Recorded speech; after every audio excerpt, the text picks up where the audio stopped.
Project for today is this Husqvarna 455 Rancher.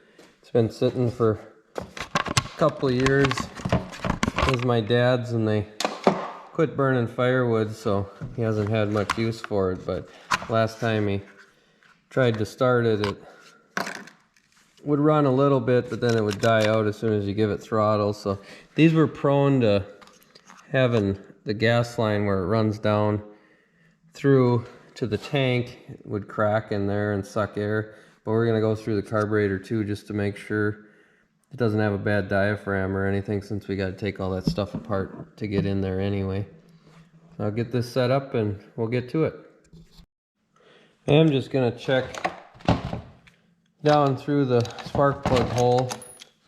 I always start with checking that on saws just to make sure the cylinder doesn't have any scoring or anything. And this one doesn't look too bad. There's a few scratches and stuff, but nothing major. I'll tear the carburetor off then. Looks like this just pops out like that.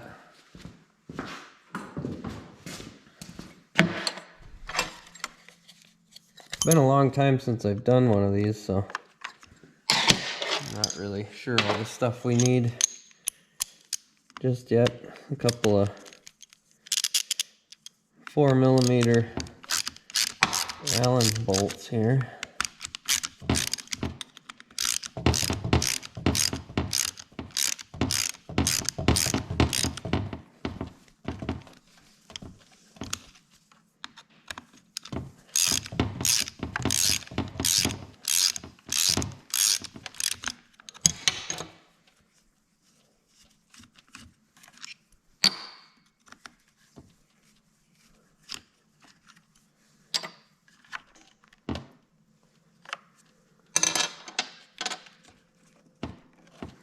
Looks like a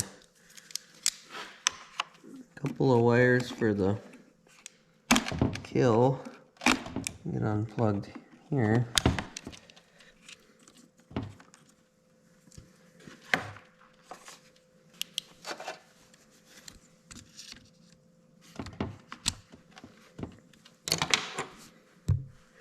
You pull this little blue tab right here to pop the throttle linkage out.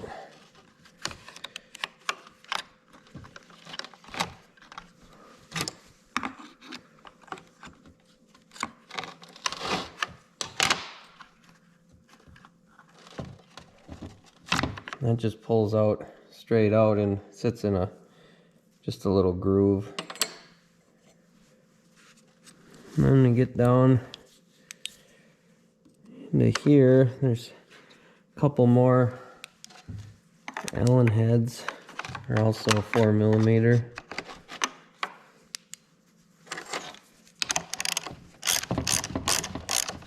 These ones are not the easiest to get the carburetor out of. The older 55s weren't too bad to work on, but then they changed the design with the 455. This turned into more of a homeowner saw. Wasn't quite as good as the 55s were. We've had a lot of problems with this one over the years. So if you're looking at getting an older one, they're okay if you get them cheap, but don't spend a lot of money on one, especially if they've been used a lot. So we've had to replace the primer bulb a few times, and the oiler never seemed to work quite right.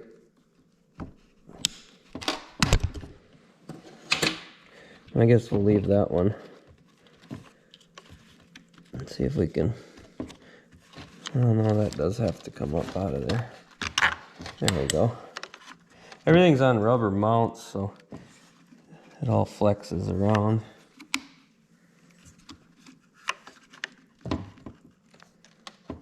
There's a little tab usually on the choke you have to push down on. You just use this Allen socket.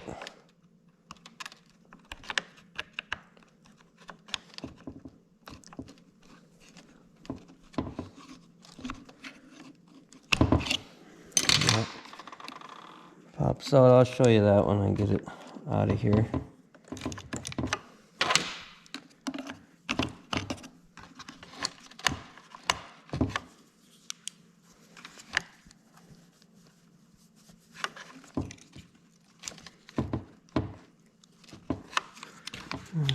Something else is holding us.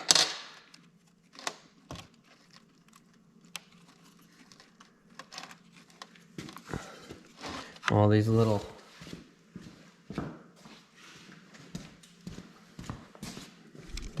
rubber pieces down in here have to slide off that little tab there on both sides. This is the piece I was telling you about. You have to push down right there and it pops out of the carburetor. We'll have to clean all the sawdust off this stuff too when we get it apart. So then you got gas line here from the primer bulb. That feels pretty stiff. Then there's one underneath that runs down to the tank. That one, if you have fuel in the tank, this one down in here will bubble up fuel out of it, so you want to make sure you drain the tank before. This one was already empty, so. And there's also a pulse line right here which runs down to the cylinder, which that can go bad too and cause you the saw to run lean. I'm just looking at the cylinder again through the intake. That's how you get it off of there anyway. We'll get it cleaned up a little bit and then I'll get it on the bench and show you how it comes apart. Now I got it sprayed off with some compressed air.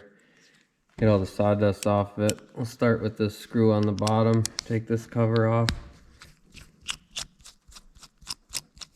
You gotta grab a tray to put the screws and stuff in.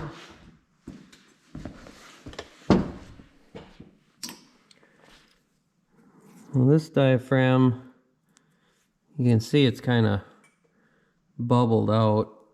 So it's kind of stretched. A lot of times ethanol fuel is hard on these diaphragms. Then there'll be a gasket underneath it. So that also feels pretty stiff. There's a little bit of dirt in there, but nothing too bad. These are usually not too dirty. You might get a couple of flakes of sawdust in that screen or something, but usually the point of failure on these is the diaphragms. They get hard and crispy and don't work anymore when they're stretched and stiff like that. And we'll take these 4 screws out.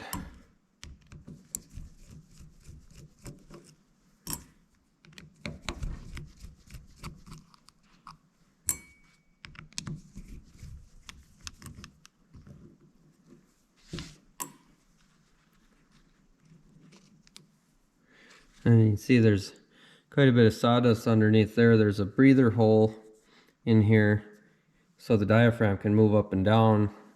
Otherwise, if it was sealed off completely, it would get airlocked in there. It wouldn't be able to move. So they have to have a breather in there, and that gets packed. And then a lot of times this diaphragm can't move up and down, which this one, it looks a little bit wet around the edges, and it's also, you can see it's kind of bubbled too, where it's not sitting flat anymore. So that's probably part of our issue.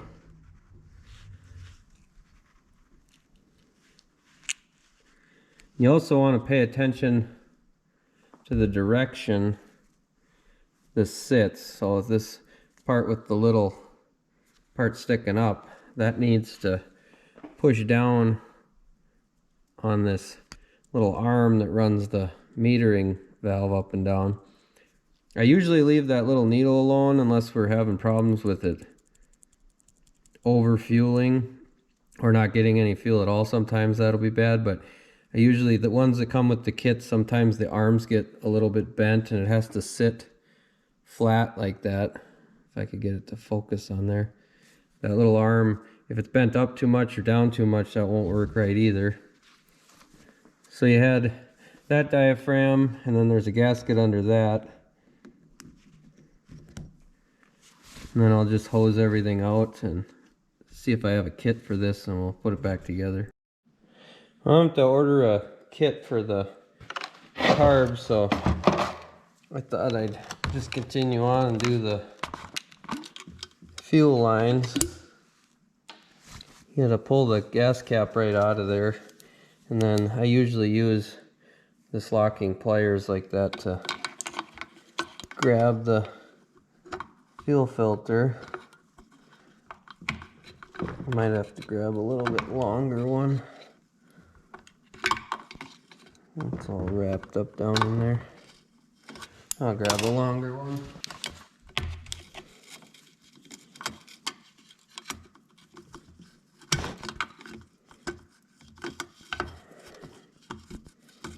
It's all tied up in kind of a knot.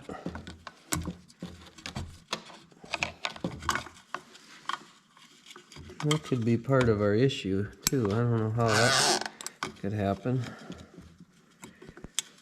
If you can get a hold of the line, you can drag it through. Otherwise, I usually pull the fuel filter off and pull it through from the top, but this seems to be working this way.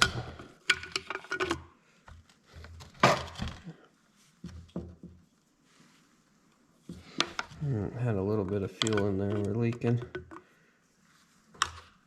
Put the cap back on and set it down.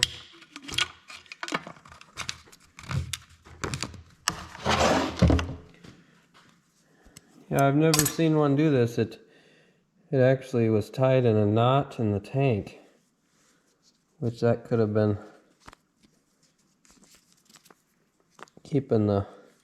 restricting the fuel flow anyway. But you can see where it's squished, where it goes through, that's usually where it ends up cracking there, just because it has that pressure on it. It's actually harder there. It's like all compacted. So we'll replace that, and I might just clean up this fuel filter. I don't know. I might have one to replace it with. I'm not sure if I have the right size fuel line either. I have a 3/32 fuel line I'm going to try. Because you want it to fit snug through the grommet, and that one doesn't. It's too small an outer diameter, which I think that'll work for the primer lines, but it won't work for the main fuel line. I'll go see what else I got. So I measured a chunk of fuel line, and what you want to do is you want to cut it about an inch longer than it needs to be. This ended up being the 0.117 inch fuel line is what fits there. But then you want to take a scissors or something, and you want to slice it up maybe an inch, 3/4 of an inch, and then cut part of it off in kind of a taper. So you want it to be kind of like that. That way this can get started through that grommet. Otherwise you're going to be fighting trying to jam that line through there. So you just cut it a little bit like that, and then you can shove it down through the grommet. I have to use the little pliers since it's down in there like that.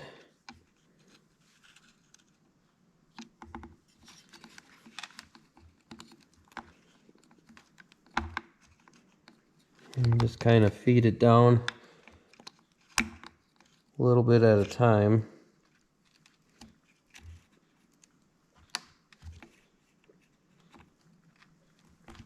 And then what you can do is tip the saw on its side, take the cap back off.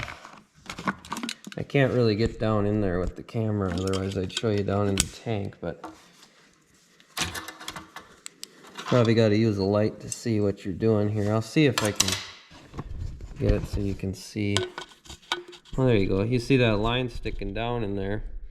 So you can reach in there with the pliers and pull it all the way through.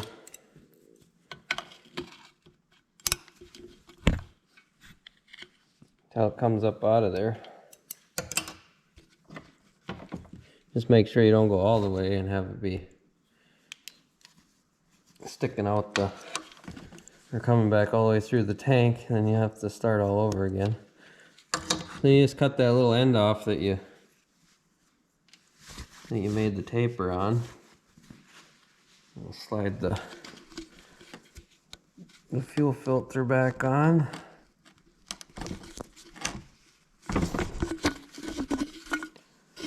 Pop that back down in there. You want to make sure it lays flat on the bottom of the tank.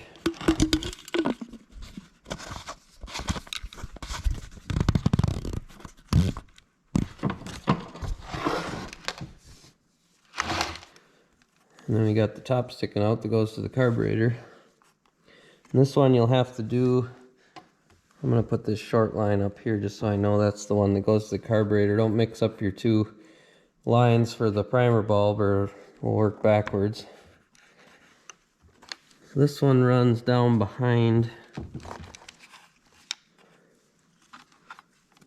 the intake there. This one doesn't have a filter on it or anything, so I just pulled that out of there. I'm going to use see if the smaller fuel line fits this one or if it's the same size. That must be maybe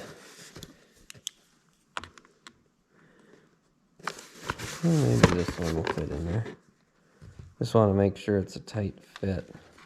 No, that's too loose. I'll have to use the .117 stuff again.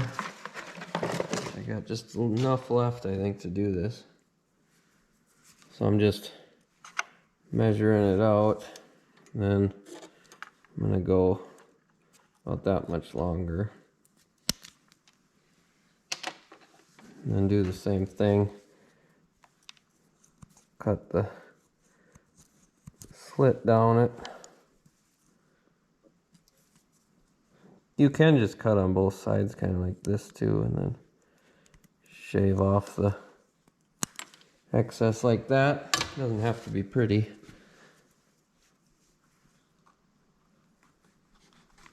We'll run that down in there.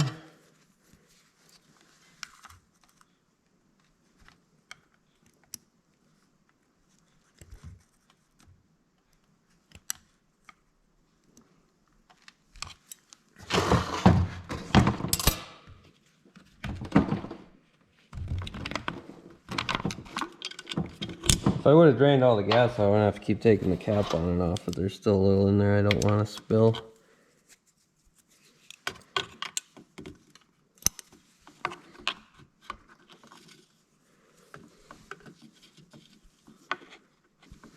This one is just a return line, so you don't really have to even cut that little tab off the end of it.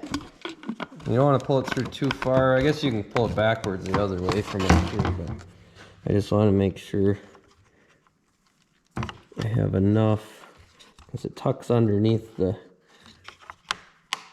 intake boot. Like that. You don't want it to be kinked or anything when you're done. Well, it looks pretty good. Then the last one we'll have to do is this pulse line, which is not the easiest to get to. I'm gonna plug the intake and stuff and blow that out with air. Since there's a bunch of sawdust in there, I don't want it to get down in there. But that one's pretty important here. You want to make sure that that's not cracked or stiff or anything, because that's your pulse line for the carburetor diaphragm. So if that goes bad, that'll run a lean condition also. Same with the intake boot. You want to make sure you get that. I'll have to clean that up some because it's got sawdust and stuff in there. You don't want to have that in there when you sandwich the carburetor back in. So I'm going to clean that up and then I'll bring you back. Okay, I got that blown out. As good as it's probably going to get. Pull this line off of here. I have to get a little bit stronger pliers.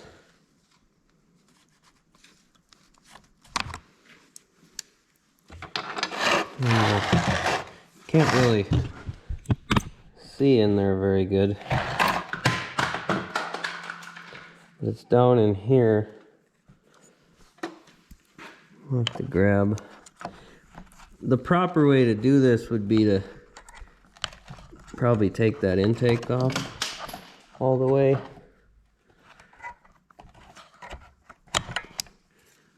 But I'm gonna try to cheat. Just pull it up out of there. You can't really see down in there very good. And then I'll try to fish the line back in with the pliers. That thing's really on there. Gets a lot of heat cycles down in there right by the cylinder, so it gets really stiff. Oh, I hit you guys. I got it. So then I'll cut us a piece. Cut it a little bit long.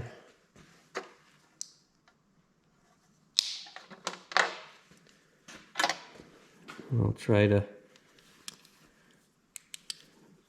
fish it back down in there.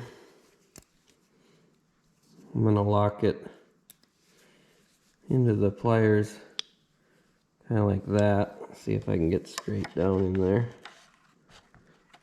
You want to make sure you don't get sawdust on it either.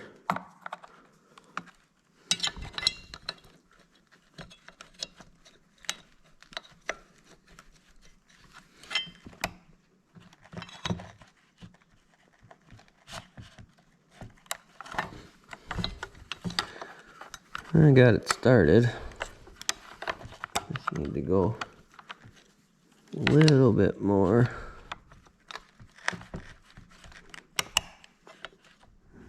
There we go.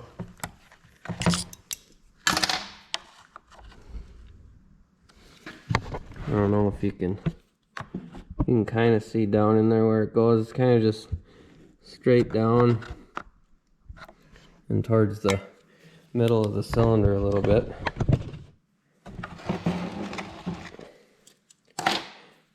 I'm using Tygon fuel line for all this. That Tygon seems to be about the best stuff for. It's still, the ethanol will still get it, but it does hold up better than a lot of the other stuff. I'll slide that back through the hole here. And then I might have cut that just a little bit too long. Can't really get my fingers in here to put it on there.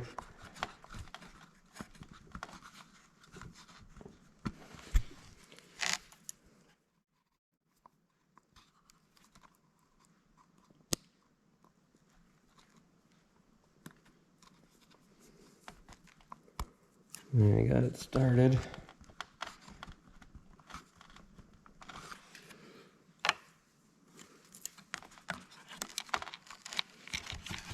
And you got to brace the intake at the same time since it's rubber, it wants to move around. There we go. Put that on there. It doesn't look like it's kinked or anything, so that should work. Then we're just waiting on the carb kit. It'll probably be next week before I get that. Now it's Thursday today, so probably be Monday or Tuesday when I get that. I'll bring you back when we get that, and we'll get that put back together and see if it runs. And we got our carburetor kit here. This is the number on the kit. It's from Sten's. Their part number is the 615-025. And get that put in here. This is the complete kit. It's not just the diaphragms, but I'm just going to use the diaphragms, so that's really all we need in this one. So you want to put the gasket down first, then make sure you have the little point sticking down towards the carb. You don't want to put it on with that side down, because that won't do anything to push on that metering valve.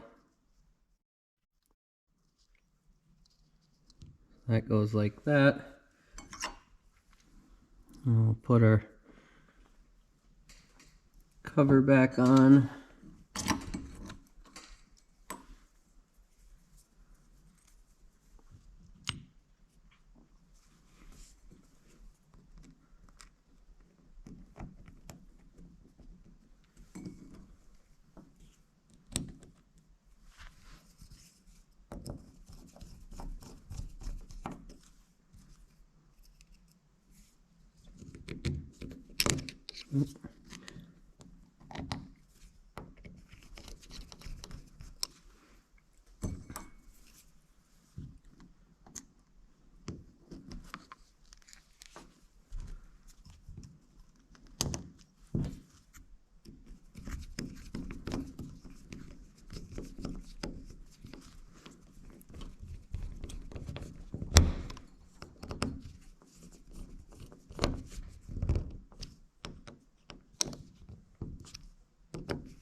And we'll flip it over to this side and make sure that surface is clean. On this other side, you put the gasket down first on the actual cover. It has the two little locating pins, so you put it on that side, and then you'll put the diaphragm down on that.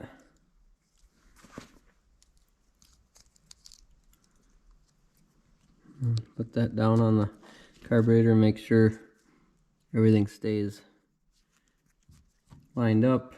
You don't want to get it kinked off to the side and smash it down and wreck that diaphragm. And just the one screw in the middle. And that one should be good to go. And get that put back on the saw, and then we'll see if it runs.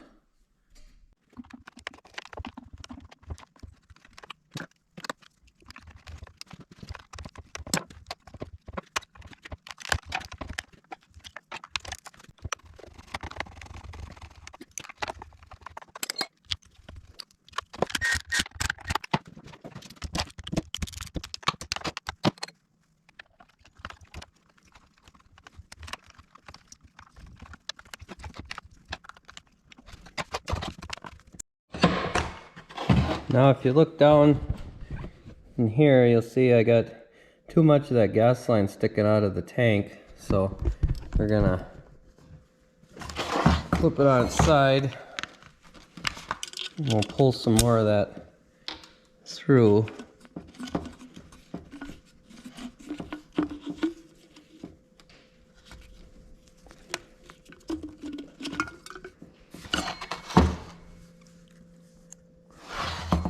A little bit more.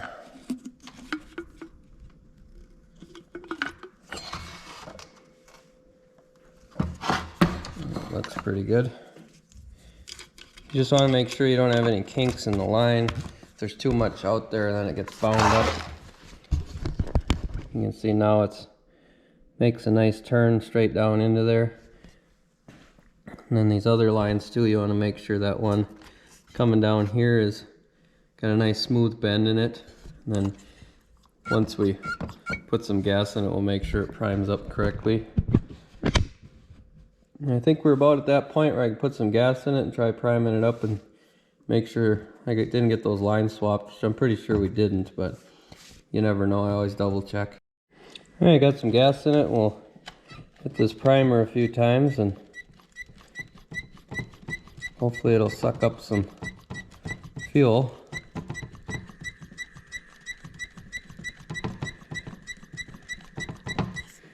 Which it doesn't seem to be doing. I wonder if we do have those flipped.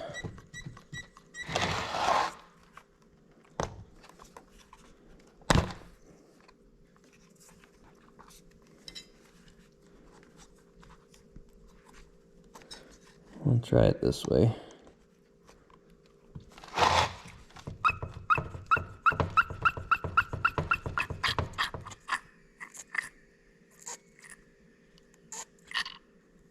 There we go.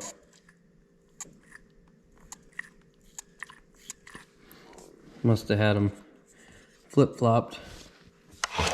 That's why I always check them and then make sure you getting fuel in the, you can see it coming into the primer bulb there.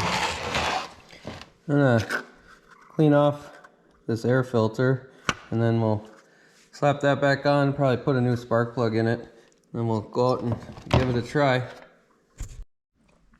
The spark plug for this one is a NGK BP MR7A. I'm gonna throw that in there and we'll be able to try firing it up. I'll have to sharpen the chain too once we get it going. The chain looks pretty dull. I'll get you set up and then we'll try to fire it up. Alright, I got the kill switch hooked back up. Try it again.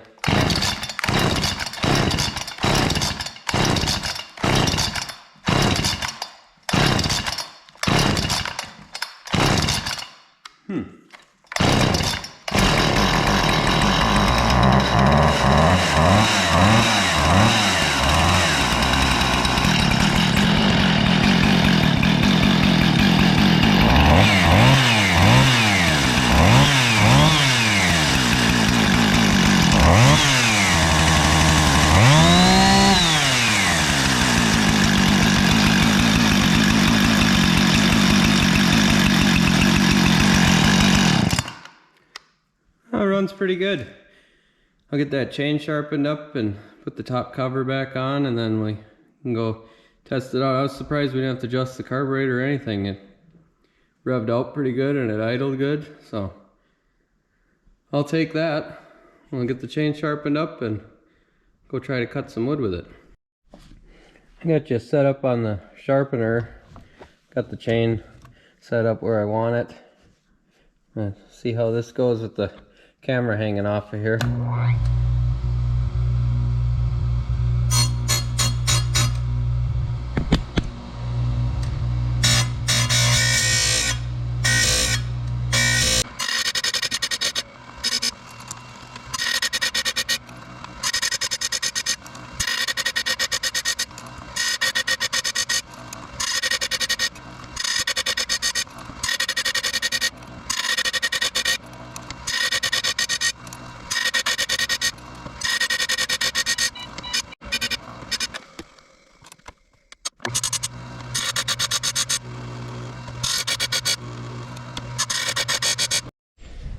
I got the chain sharpened, but it's pretty dirty underneath the cover here, so we're gonna blow it out with some air.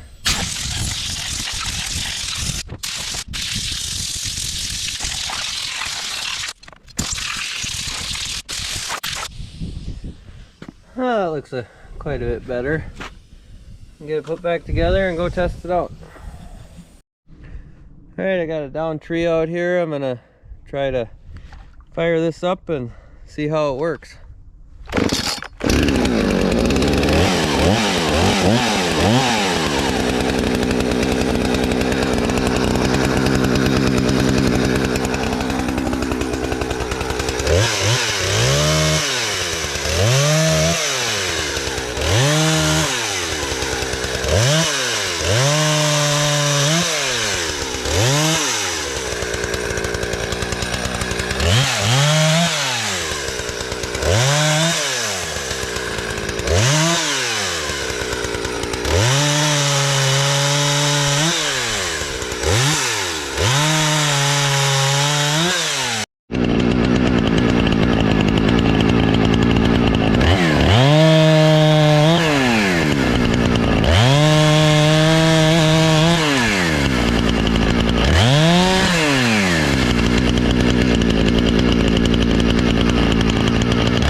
it makes sawdust. That's what we were after.